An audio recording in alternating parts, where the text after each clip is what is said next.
Olá, meus queridos e amados irmãos e irmãs. É uma bênção a gente poder estar aqui para compartilharmos a palavra de Deus, ainda mais num dia como hoje, em que as nossas portas estão sendo reabertas, ainda que parcialmente, para os cultos presenciais. Então nós estamos muito alegres, muito felizes por essa deliberação do Senhor para com a igreja. Nós cremos que as autoridades têm a sua parcela, mas sabemos que a nossa vida está nas mãos do Senhor. A vida da igreja está nas mãos do Senhor Jesus. E é por Ele que nós vivemos, e é por Ele que nós existimos, é por causa dEle que nós estamos aqui. Então, antes de começar, eu quero orar agradecendo a Deus essa oportunidade maravilhosa que Ele está nos concedendo. Vamos orar. Senhor, muito obrigado, ó Deus, porque hoje, nessa quarta-feira, o Senhor está nos abençoando, ó Deus, permitindo que nós voltemos, Pai, à prática dos cultos presenciais. E nós te louvamos, ó Deus, porque a Tua palavra diz que ó quão bom e quão suave é que os irmãos vivam em união. Porque lá no final do Salmo 133, o Senhor diz: é aí que o Senhor ordena a vida, a bênção e a vida para sempre. E nós cremos na Tua palavra. Quando nós estamos juntos, ó Deus, as coisas são muito mais interessantes. A presença do Senhor, que não pode se manifestar numa única pessoa só, se manifesta no corpo de Cristo. E nós te louvamos, e que hoje seja um tempo muito agradável e muito marcante na vida de todos nós. Nós te louvamos em nome de Jesus. Amém. Amém, gente. Eu já tinha escolhido um texto que se encontra no Salmo 42, no versículo 11, antes de saber que nós iríamos abrir as nossas portas hoje. E diz assim o Salmo 42, o verso 11: por que estás abatida, ó minha alma? E por que te perturbas dentro de mim? Espera em Deus, pois ainda o louvarei. Ele é a minha salvação, Ele é o meu Deus. Aleluia, aleluia. Quando eu estava pensando nesse versículo, me veio à cabeça duas coisas, na mente duas coisas, e eu considero elas interessantes. Primeira, uma que eu amo de paixão, faço constantemente, e a outra eu odeio, e se eu puder evitar, eu evito de qualquer forma. A primeira coisa que eu amo fazer é conversar comigo mesmo. Eu não sei se eu amo fazer isso, ou se eu faço porque me falta algum parafuso, não sei, mas eu falo muito sozinho. A impressão que as pessoas têm quando olham para alguém que está falando sozinha é que a pessoa deve ser louca, e talvez seja. Até porque de médico e louco todo mundo tem um pouco, não é assim? O que as pessoas pensam sobre mim não me preocupa muito, mas o que a minha alma pensa, o que a minha alma vê, como ela interpreta as coisas, como ela sente as coisas, isso me preocupa. E me preocupa porque interfere diretamente na minha vida, me afeta emocionalmente, me afeta psicologicamente, me afeta fisicamente e até espiritualmente, se ela não for contida, se ela não for trabalhada. Eu falo bastante sozinho, e não me importa se você me acha louco, porque o que eu não quero é ficar louco por não lidar com as questões da alma, com as questões do coração, que, quando ignoradas, elas fazem um estrago na vida da gente que nem sempre dá para consertar. O salmista também parece não se importar em ser visto como um desequilibrado mental que fala consigo mesmo. Nem eu. Na minha experiência, falar comigo mesmo tem sido bem terapêutico, porque eu faço isso tendo como referencial não a mim mesmo, mas a palavra de Deus, que é viva, eficaz, penetrante, transformadora. As minhas conversas com a minha alma me têm sido muito úteis. Essa é a primeira coisa. A segunda coisa do versículo que eu disse para vocês que eu não gosto, e não gosto mesmo, é de esperar. Esperar não é comigo. Eu fico incomodado com isso, eu não gosto de deixar os outros esperando e não gosto de ficar esperando. Essa coisa de ter que esperar pela boa vontade dos outros, e vou dizer para os irmãos, até pela boa vontade de Deus, é difícil para mim. Por isso eu evito criar expectativas e evito ao máximo pedir coisas que eu sei que podem demorar para acontecer ou podem nem sequer acontecer. No entanto, ambas acabam sendo inevitáveis na minha vida e na vida de todo mundo. Eu falo comigo mesmo sempre que posso, e quase sempre eu posso. E eu tenho que esperar, gostando ou não, querendo ou não, quase sempre. Sendo assim, eu gostaria de fazer 3 considerações sobre essa fala do salmista aqui no Salmo 42. A primeira delas é que, às vezes, e para não dizer quase sempre, a alma precisa ser calada. A alma só se cala quando é confrontada, quando toma um choque, assim como certas pessoas que só se calam quando alguém as confronta. E por que a alma tem que ser calada em certas situações? Porque a gente não deve seguir aquela linha de pensamento popular que diz: siga o seu coração. Por que a gente não deve seguir o coração? Porque a Bíblia, mais precisamente o profeta Jeremias, no livro que leva o seu nome, no capítulo 17, verso 9, diz que o coração é enganoso, desesperadamente corrupto, e ninguém sabe do que ele é capaz. É a alma que nos deixa estressados, é a alma que nos deixa amedrontados, é a alma que nos deixa ansiosos. Portanto, se a gente for por ela, a vida pode se tornar bem difícil. Há momentos, há situações em que a alma precisa ser calada, porque os acontecimentos a tornam irracional. Ela perde a compostura, ela fica agressiva, ela acha que tudo gira em torno só dela, e um bom susto pode trazê-la de volta à realidade. É como se a pessoa, imagine uma pessoa que está tendo um surto, começa a se debater, gritar, sai do normal, e alguém dá um tapa na cara dela para fazer a pessoa sair daquele transe e acordar. A alma também precisa disso de vez em quando, viu, gente? Ela vai se enchendo com o lixo que entra, porque a gente tem essa característica de absorver melhor o que não presta, e essas coisas, mais cedo ou mais tarde, são colocadas para fora. Não é à toa que Jesus diz que o que contamina o homem, o que torna o homem impuro, é o que sai da sua boca, porque são coisas que vêm do coração. Está lá em Mateus 15, versículos 18 e 19. Nunca houve um tempo igual a esse em que o coração das pessoas, o nosso coração, é alimentado com tanto ódio, com tanta vaidade, com tanta arrogância, apesar dessas propagandas de sermos solidários. Essas coisas não são verdadeiras na raça humana caída.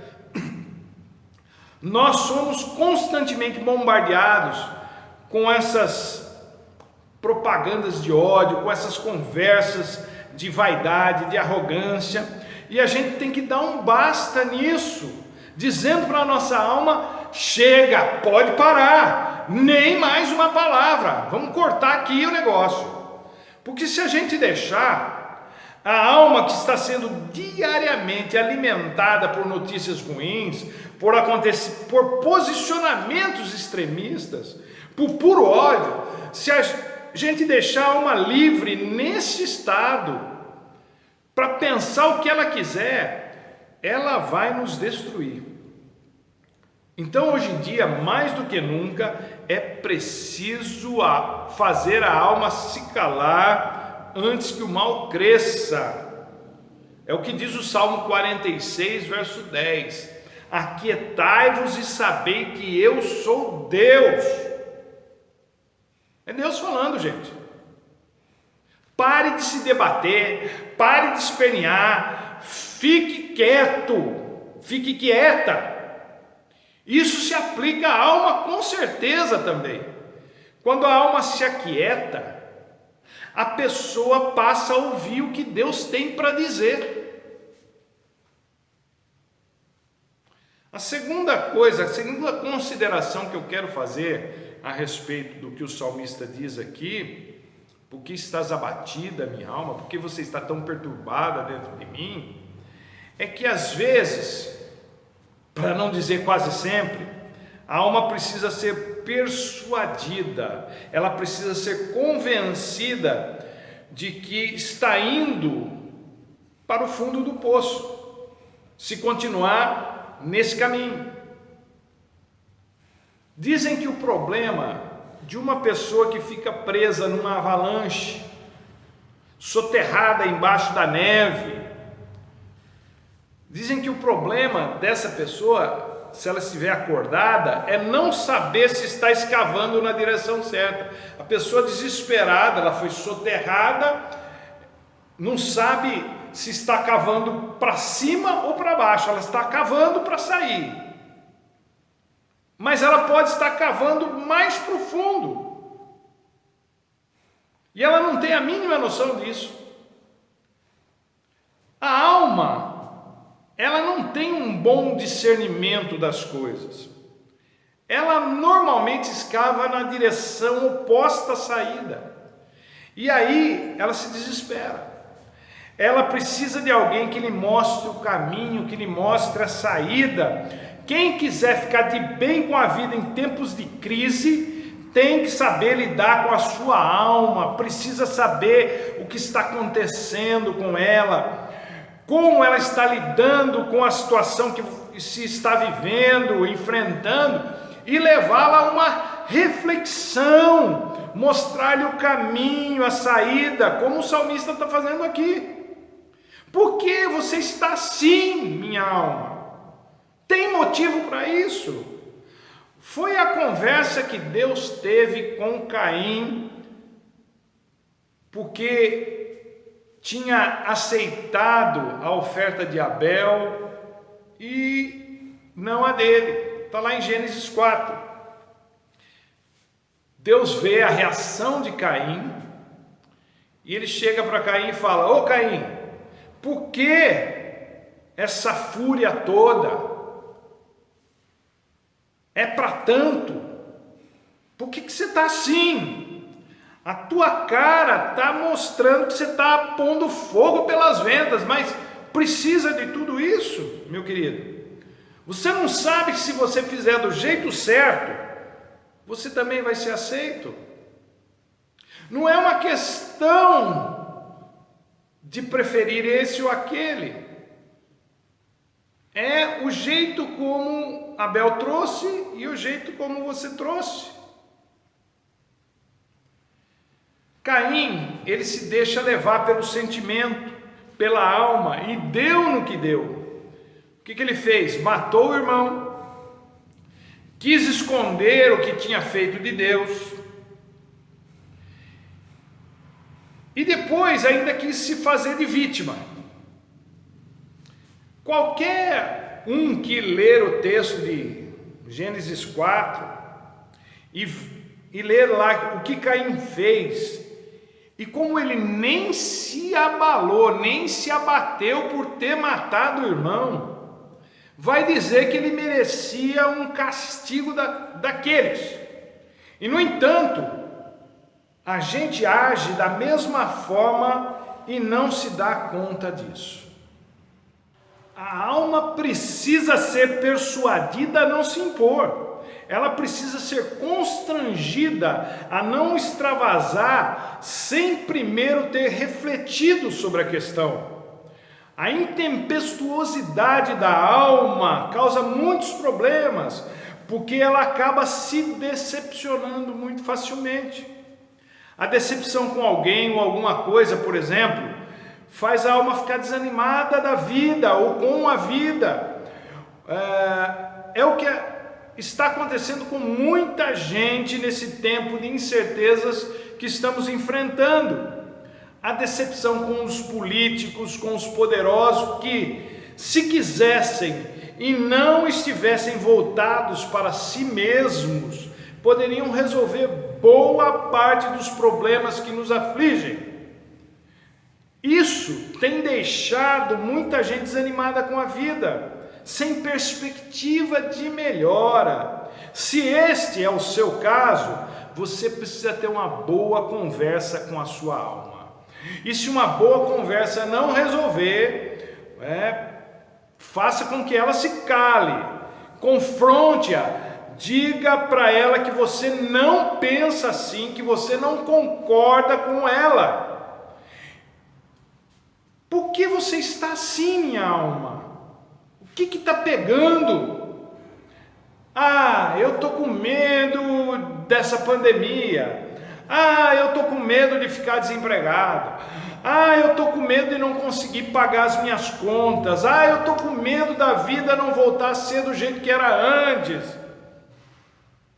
Provavelmente há muitas incógnitas, há muitas incertezas dessa natureza que afligem todo mundo. O problema da alma é o mesmo de milhares de pessoas que sofrem por antecipação. Ela se preocupa com algo que ainda não aconteceu e não se sabe se vai acontecer. E ela faz isso como se a coisa já tivesse acontecido. Então, arme-se de argumentos que façam com que a sua alma se convença de que você está fazendo, de que ela está fazendo tempestade em copo d'água. E que isso não está trazendo nenhum benefício. Pelo contrário, está te prejudicando. A alma precisa se convencer de que há um Deus que realmente cuida de nós. A terceira coisa, gente, é que a alma precisa se converter. A alma de Davi teve que ser alcançada por Deus de uma forma não muito ortodoxa. Isso aconteceu através do profeta Natã, que teve que contar uma historinha. Sabe aquelas pessoas que elas precisam pensar que a ideia surgiu delas para a coisa acontecer? Se você dá uma ideia para a pessoa, ela não aceita, mas você tem que fazer de um jeito, passar a informação para a pessoa de uma forma que ela entenda que precisa daquilo. Foi o que Natã fez com Davi. Ele contou uma historinha para Davi. Um viajante chegou na casa de um sujeito muito rico, e esse sujeito foi dar um banquete para esse viajante, mas ele não quis pegar uma das suas próprias ovelhas ou nenhum dos seus bois para preparar o banquete para o viajante. O que ele fez? Ao invés de pegar algo que ele tinha de sobejo, de sobra, ele foi lá e pegou a ovelhinha de uma pessoa bem pobre. Quando Davi ouviu isso, ele não esperou nem Natã terminar de contar a história, e cheio de indignação, ele foi logo dizendo: esse sujeito merece a morte. Ele tem que ressarcir o pobre 4 vezes mais. E Natã aproveitou a deixa e disse: Você é esse homem, Davi. Você fez isso. E daí para frente, Natã desce a língua em Davi, levando-o a ver o mal que ele tinha praticado contra Deus, contra Urias, contra o povo de Deus e contra a própria Batseba. Davi não teve por onde escapar e a sua alma acabou entendendo que tinha entrado numa espiral de destruição. E ele fala assim: pequei contra o Senhor. A ficha caiu. Imediatamente, diante dessa confissão de Davi, o profeta diz a ele que o Senhor Deus havia perdoado esse pecado. O profeta fala para ele: você não vai morrer, mas o que você fez vai ter consequência. O menino que você gerou com Batseba vai morrer. Eu sei o que você deve estar pensando. Nossa, pastor, Deus perdoou Davi, mas matou a criança? Isso não é demais, não? Da nossa ótica, da nossa perspectiva, talvez seja. Mas da perspectiva de Deus, não, porque a história não termina aí. Deus dá para Davi um outro filho com Batseba, Salomão. E o escritor do Salmo 42 termina dizendo para a alma esperar no Senhor, colocar a sua esperança no Senhor. No início dessa mensagem, eu disse para vocês que eu detesto esperar, e é verdade, não gosto de esperar mesmo, e também não conheço ninguém que goste, mas eu também sei de duas coisas. Primeira, que coisa bem feita demora, e a segunda é que a minha alma não decide por mim. Se você quiser que a sua construção seja bem feita, não apresse demais a obra. Se você quiser que a sua comida seja bem feita, não adianta aquecer o forno com mais graus, esperando que isso apresse a receita. Pode estragar, pode queimar. O Eclesiastes diz que há um tempo determinado para tudo debaixo do céu. Se eu gosto ou não gosto de esperar, isso não faz a menor diferença. Eu vou ter que esperar pela vontade do Senhor, porque ela é boa, ela é perfeita, ela é agradável, e quando chegar a hora, eu vou descobrir que valeu a pena ter esperado. Uma alma convertida a Deus é uma alma que entendeu que Deus sabe o que faz, porque faz tudo no tempo e do jeito certos, sem atalhos, sem manipulação, sem forçação de barra. Se a sua alma estiver inquieta por causa do que está acontecendo, faça com que ela se cale para que você possa ouvir Deus falando com você.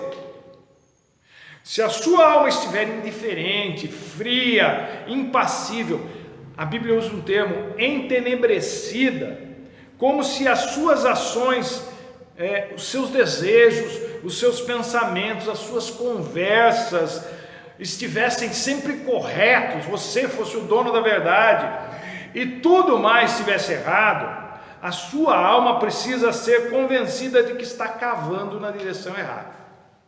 Converse sério com ela e lhe dê argumentos que ela não possa contradizer.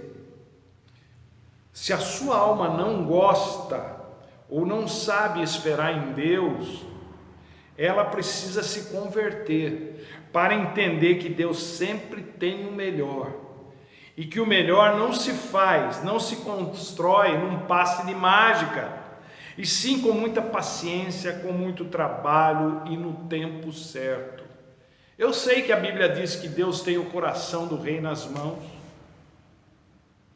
Mas, gente, mudar um coração não é coisa fácil. Não é fácil. E Deus não viola isso mudando por Ele mesmo a cabeça das pessoas. Por que estás abatida, ó alma? Espera no Senhor, e você ainda o louvará. Ele é o seu Salvador e o seu Deus. Aleluia. Deus te abençoe e até a próxima, se Deus quiser.